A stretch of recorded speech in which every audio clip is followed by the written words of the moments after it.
श्री स्वामी चरित्र सारामृत मराठी अनुवाद अध्याय 5. श्री स्वामी समर्थ. आपणा सर्व स्वामी भक्तांना माझा नमस्कार. आज आपण श्री स्वामी चरित्र सारामृत अध्याय 5 याबद्दल जाणून घेणार आहोत.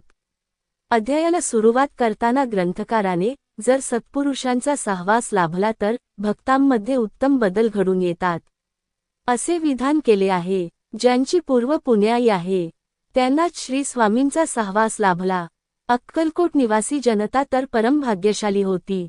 अक्कलकोटच्या मालोजी राजांना ही पूर्व पुण्याईमुळेच श्री स्वामी सारख्या दिव्य सत्पुरुषांचा सहवास लाभला.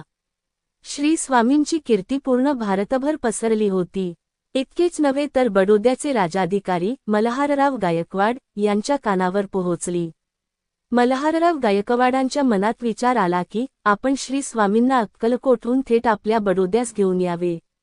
याकरिता त्यांनी अनेक मातब्बर दिवाण तसेच सरदारासमोर जो कोणी श्री स्वामींना बडोद्यास घेऊन येईल त्याला आम्ही इनाम आणि जहागिरी देऊन मानसन्मान देऊ असा प्रस्ताव ठेवला. हे ऐकून जाणत्या मंडळींनी काढता पाय घेतला. मात्र तात्यासाहेब यांनी श्री स्वामींना बडोद्यास आणण्याचा विडा उचलला. अक्कलकोटास निघताना तात्यासाहेबांनी मल्हाररावांकडून बरेचसे धन आणि बराचसा सेवकांचा तांडा सोबत घेतला आणि तात्यासाहेब अक्कलकोटास पोहोचले. श्री स्वामींना खुश करण्यासाठी तात्यासाहेबांनी याचकांना धनद्रव्य दिले. तसेच अनेकांना मोठ्या जेवणावळी घालून संतुष्ट केले. तात्यासाहेबांनी चोळप्पाला गाठून 10,000ची जहागिरी देण्याचे आमिषही दावले. चोळप्पांना त्यावेळी धनाची चणचण भासत होती. त्यामुळे चोळप्पांना धनाची आशा लागली.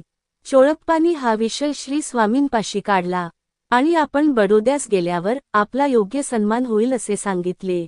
तेव्हा श्री स्वामी हसले आणि म्हणाले, अरे त्यांच्या मनात भक्तीच नाही, तिथे जाऊन काय उपयोग. इथे कथेचा पूर्वार्ध संपविताना ग्रंथकाराने उत्तरार्धाविषयी सुतोवाच केलेला आहे.